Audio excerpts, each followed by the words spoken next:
Good afternoon.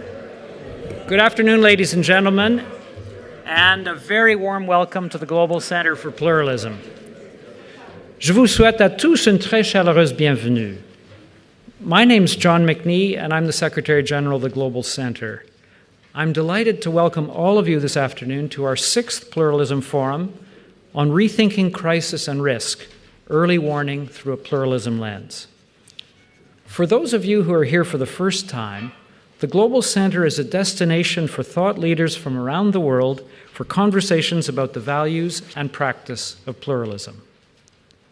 The Pluralism Forums are an opportunity for all of us to discuss the dynamics of pluralism in the world, what works against it, and what we can learn from other experiences.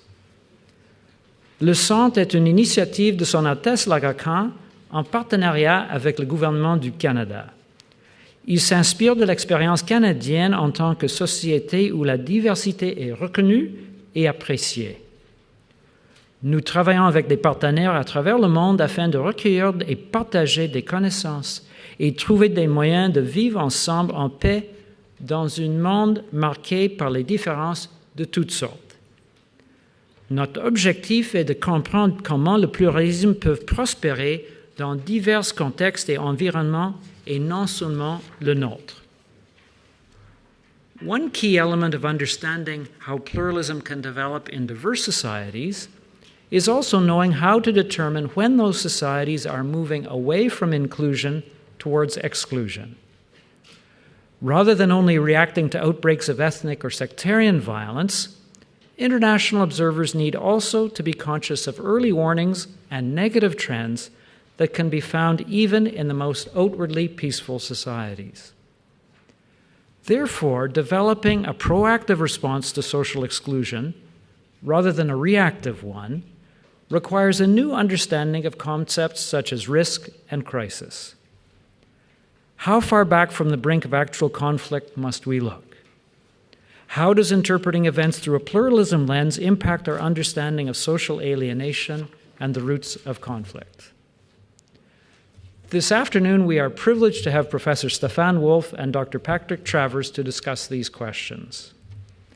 Stefan Wolf, on my far left, is Professor of International Security at the Institute of Conflict, Cooperation and Security at the University of Birmingham in the UK. He's an expert on international crisis management and post-conflict state building. He's published important books on ethnic conflict and has participated in conflict settlement negotiations in many countries, including Moldova, Iraq, Sudan, and Yemen. And he's also done a terrific TED Talk that I recommend to you. And we are delighted to be co-sponsoring today's forum with the Institute for Conflict, Cooperation and Security of the University of Birmingham. Patrick Travers, who's from Ottawa and has a PhD in International Relations from Oxford, is with the United Nations Office on Genocide Prevention and the Responsibility to Protect. He has worked previously on conflict prevention and peace building, including at Canada's permanent mission to the UN, where I had the great pleasure of working with him for several years. And he served in the field in Africa with CARE Canada. Both of our panelists possess strong understanding of how pluralism can be affected by conflict, as well as practical experience that gives them unique insights into these difficult problems. So, ladies and gentlemen, it's my great pleasure to invite Stefan and Patrick to begin this discussion, which will start with a dialogue between them, and then we'll open it up to questions from the audience.